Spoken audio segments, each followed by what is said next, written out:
Before we begin, I want to talk about the concept, theory of the two season sixes.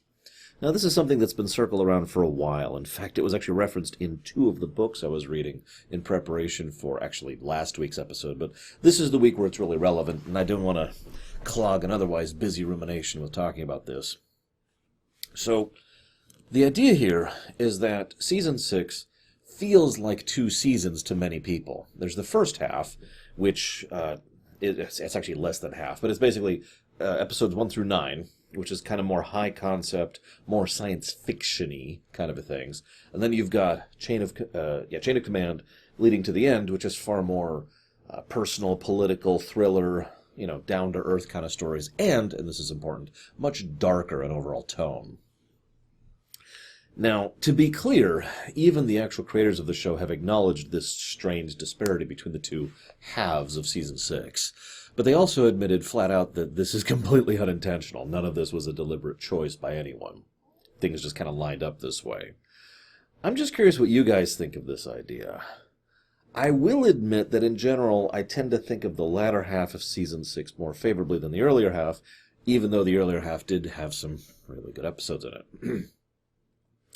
And 2 lamentations. Anyways, so, the left-hand, right-hand thing. Did you know it doesn't actually work that way?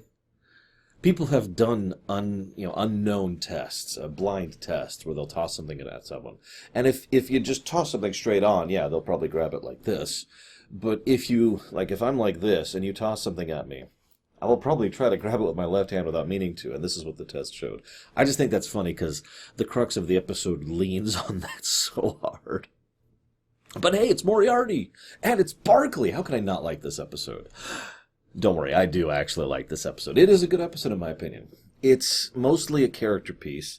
There is a thread of the week, but the thread of the week is de-emphasized, so I'm willing to let it slide. But once again, we do have a thread of the week. I think the only episodes that didn't have a thread of the week so far in Season 6 is Chain of Command. It's not a good track record. Anyways. You're probably thinking, hang on, Laura, I thought you gave this whole speech about rights issues and having to pay out money and blah, blah, blah. And I stand by all of that. However, this is actually funny. You remember a while ago we covered The First Duty.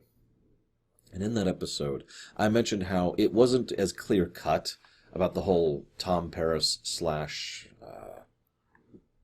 Locarno situation. Like, it wasn't as clear-cut as I originally believed. I repeated the information, it's just I probably should have dug into it more because it turns out it was more complex than I thought. Well, funny story. Turns out, basically everyone back in, when they were making this episode back in Season 2, legitimately thought that there were rights issues, that there were money issues. Well, turns out that there was either a mistake or they had backed off on that. Now, I gotta say it this way.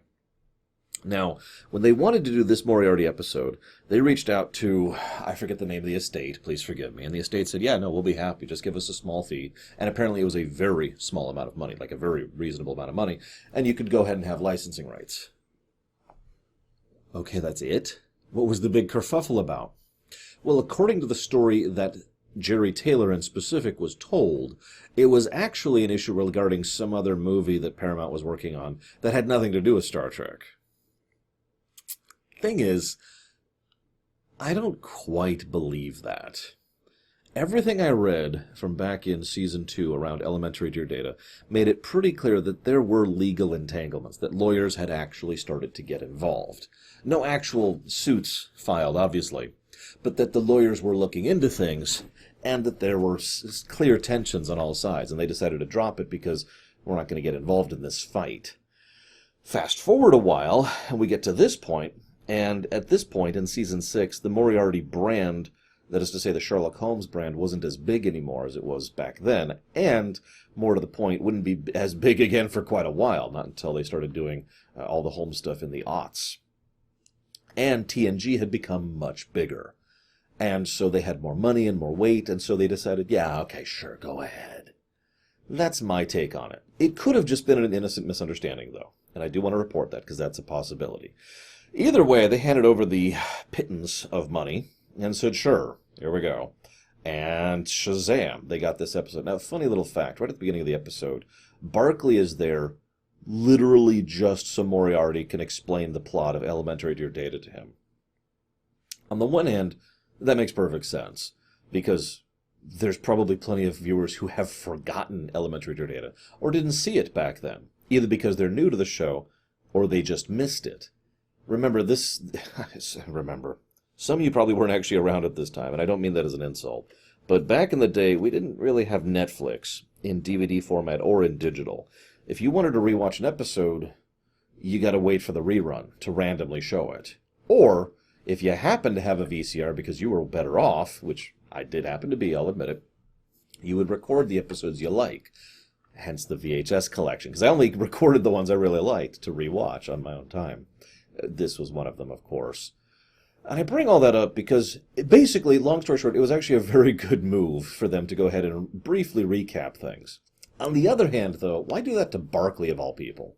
He's actually probably the worst possible choice for that. But lore, I hear you say. He wasn't around back then. You're telling me Barclay, who is an engineer, who is very interested in holodecks and holograms and holographic technology, and will continue to be for the rest of his run into and through Voyager, had no idea whatsoever about the Moriarty situation, something that was probably published on every single holodeck or holographic related, I don't know what the Federation equivalent would be, book that there was. That probably made headlines, at least amongst the academic and engineering circles. They made a sapient and sentient AI, for God's sakes, on accident, in the holodeck. And you're telling me Barclay's never even heard of this? Sure. That being said, I do like Barclay's inclusion, although he is much more of a guest star than usual. He only really has the 3 scenes. Although, I agree with Ronald D. Moore, the final line wouldn't have worked with anyone else. So they have a really long teaser, again, catching the audience back up. Now, what I find funny is apparently several of the writing staff got confused with the layers within layers of this episode, and had to have diagrams for that. Now, I mean no offense, but how? There's only 2 layers, or I guess technically 3 layers. There's real life, the holodeck, and then the holodeck in the holodeck, and that's it. There's only the 3 steps total.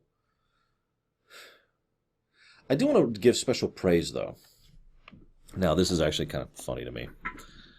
Apparently, they do this thing where they don't actually show the outside of the ship. No establishing shots, no exterior shots. All the way, for the entire first chunk of the movie, like for the first 28 minutes of the episode, as soon as they enter the holodeck, it's all interior. Now, that's actually a really neat trick, and I noticed it, and I was like, oh, that's awesome, because it helps to get across the idea that the show is now contained within an environment, like the holodeck, which it is. You probably don't even notice it your first time around, but on your second time, you're like, hang on a second. Because, those quick establishing shots are really normal, even when there's otherwise stuff just going on internally. The first time we see the ship externally is right after the reveal that they're on the holodeck. Literally the next scene is an establishing shot of the Enterprise from the outside. Now, I was all pleased with this, and I'm like, oh man, that's awesome. I can't wait to write this down. I decided to look it up. Apparently, this is actually a pretty common tactic in Star Trek, and I'm just an idiot and never noticed it before. Because they did this on, let's see here, they did it on Distant Voices, they did it on Inquisition, they did it on Projections, they did it on These Are the Voyages, and I just completely missed all of these because I'm an idiot. Who knew? I mean, I guess we all knew that I was an idiot, but you get the idea. Anyways, so Moriarty's all pissed off. Okay, that's understandable. Why?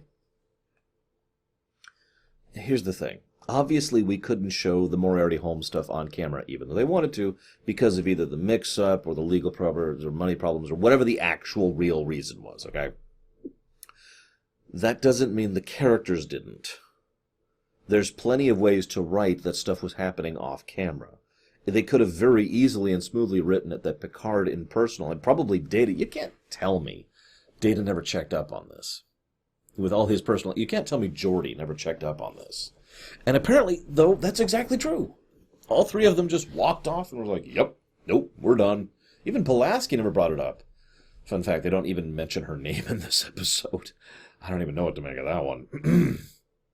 So they just apparently just pieced out and really did leave him. And you know what? If they actually did that, I'd be pretty pissed off too.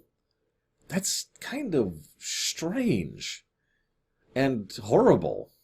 If nothing else, at least some kind of maintenance apparently should have been done, since the whole fragmentary the fragmentation of the memory, the priority memory, was happening. So he was occasionally getting blips of being conscious, but just being in the computer, which is apparently horrible.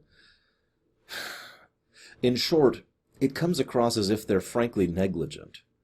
And I think that's the biggest flaw of the episode, really. Picard, in this episode, talks at length with Moriarty about how monumental of a thing this is, how huge a deal it is that they have accidentally created life. This actually calls back to The Offspring, where he tried to get across the idea to Data about how huge of a deal it was that he was creating a new life form, not just having a child, which was a point that Data just kept not getting. And I'm complete with Picard on this one. This is something that has to be very carefully thought of, very carefully moved forward with, very carefully analyzed. You don't just blunder about on this. What do you think this is, DOS? Or Enterprise? I'm sorry, that's mean. You get my point, though. It isn't something you should just blunder about with. And yet, for all of his insistence that this is this big deal, they never followed up on this. Like, he sent it off to home, to whatever scientist back on Earth. The end. Peace. All right, done with that. Out of sight, out of mind. Really? That's actually kind of negligent, which is just weird. Anyways, as usual, the actor playing Moriarty just does a great job and absolutely nails his part. They also do... he mentions the idea of the matter being pulled off the holodeck. Now, I gotta mention something here. I myself have given my own headcanon, and I have to call it that the holodeck doesn't just do everything, 100% of everything with force fields. And I've given many reasons why. Food is the most obvious one. So, in my opinion, the holodeck has always, it just makes sense for it to have always been a combination of replication and holograms, okay? That being stated, as weird as this may sound, I wonder how feasible it would be for him to be projected, even if he has no interaction with things. Now, I know the holo emitter was literally centuries off, and a brilliant invention over on Voyager while I'm at it. By the way, quick anecdote.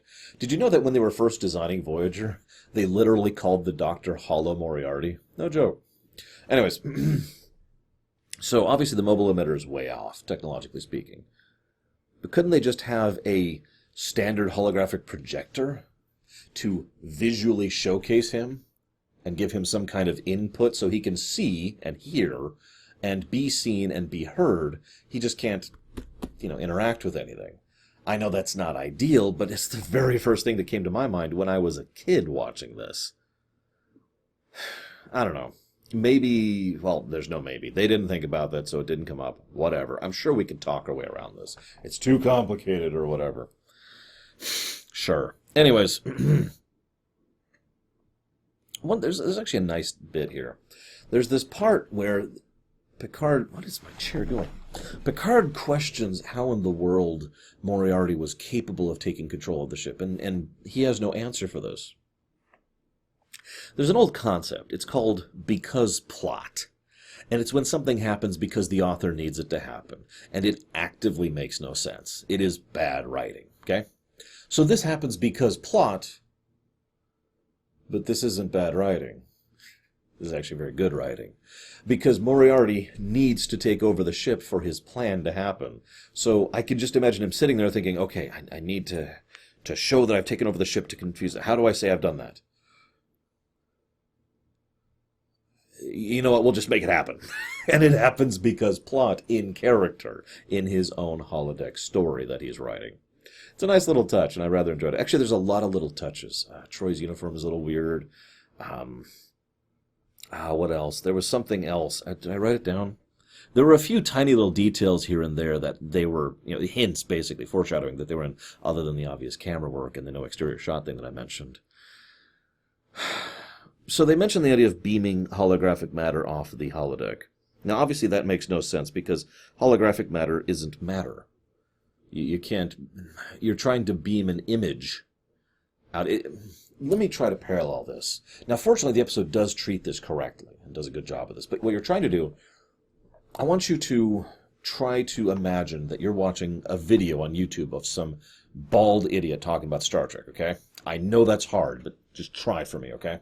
Now, I want you to imagine that you want to beam this image that's being projected on your monitor out into real life. Now, I put it that way because that helps to emphasize how impossible what they're trying to do really is. Remember, Voyager actually messed this up several times, so whatever. But remember, that image on the monitor, that's not the actual data.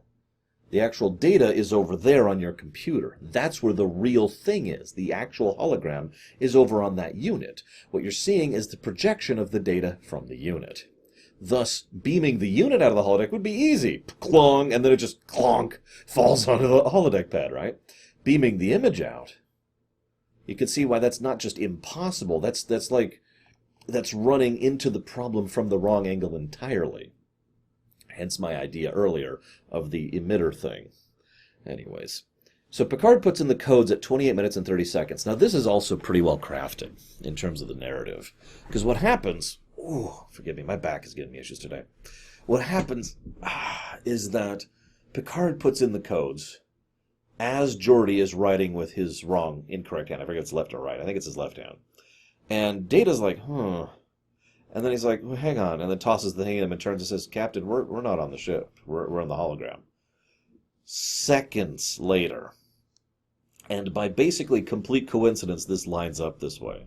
Keeping in mind, Moriarty's entire plan was always keep them trapped until I can manage to get this information out of Picard, and then in so doing, take over the entire ship and force them to help me.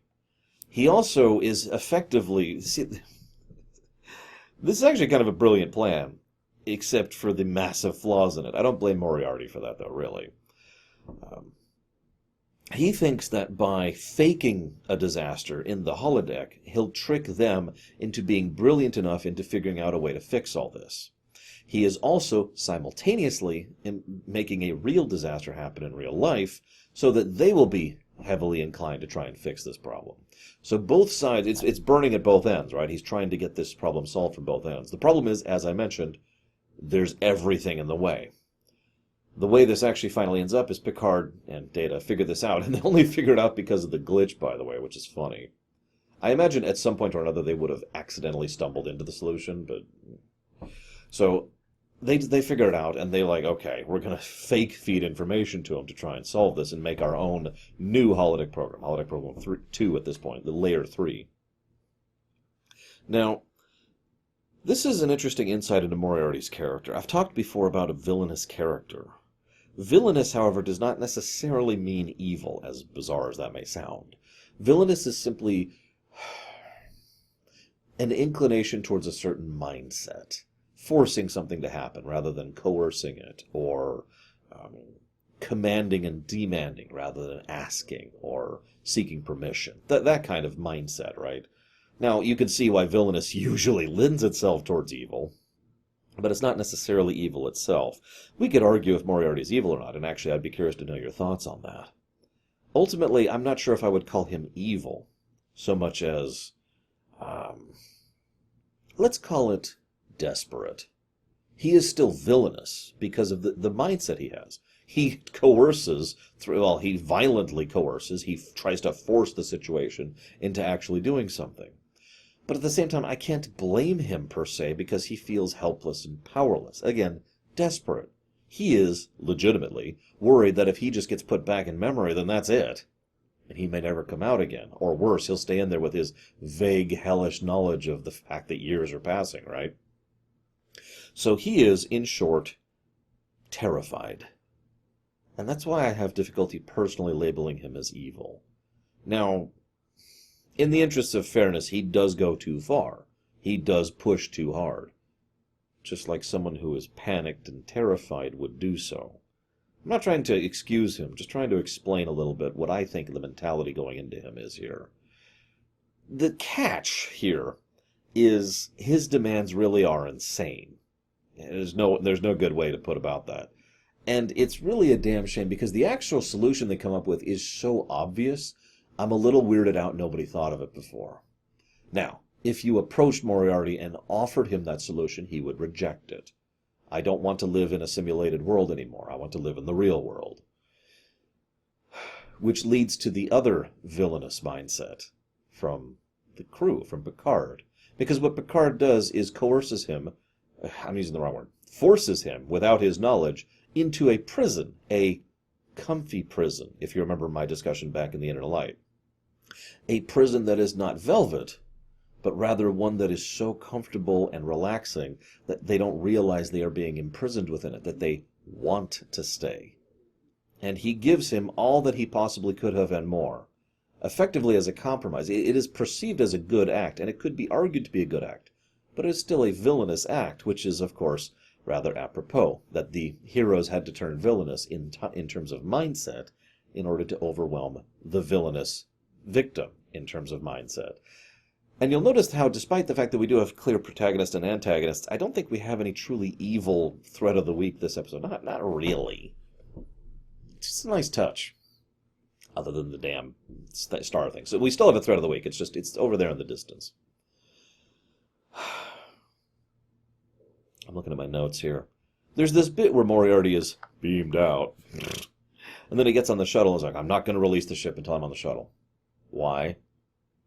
Oh, I know what you're thinking. He just doesn't want... He's terrified. If he's still on the shuttle, then he's safe, he's free. And if he thinks that, then he's a moron.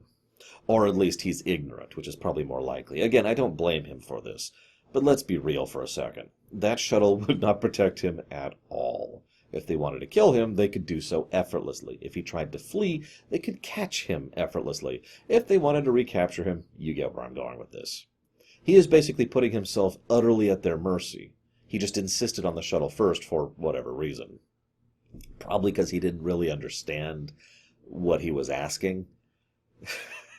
I want to put myself at your mercy even more than I was before. Like, he is arguably more defenseless on that shuttle than if he were still on the Enterprise. No joke. Anywho, so they put him in the simulation. They give him the full life. I wonder if they've programmed him to age. Because if they haven't, at some point he's going to probably stumble into a wall. And it'd be even worse if they have that fragmentation of protected memory. Just saying, that might be a problem. Look into it every now and again. It's not that hard to check up on something every year. Anyways. Barclay gives the final thought. Computer end program. I bet you're expecting me to talk about the simulation theory. And I'm not going to, because I think it's dumb. I'm sorry. I don't think there's a shred of credibility behind it. It's one of those, the facts fit it, but it's nonsense kind of things, which I see a lot of in real life. But, it takes a particular type of creative mind to conceive of the very idea that life, as you've known it, has always been not what you think it is. A lie or an illusion or a simulation or whatever. Not everyone is even capable of thinking that way. And to be blunt, that's why I agree with Moore, that it had to be Barclay who said that. Because Barclay is one of the only people on the Enterprise who could conceive of the very idea that all of his life was actually a simulation. Everyone else can say, oh yeah, sure. Barclay's the one who thinks it might actually be real. Just a nice little touch there at the end. Overall, an enjoyable romp. And I hope you've enjoyed my romping. Can I have Rompinations? That's not a bad title. I'll see you next time, guys.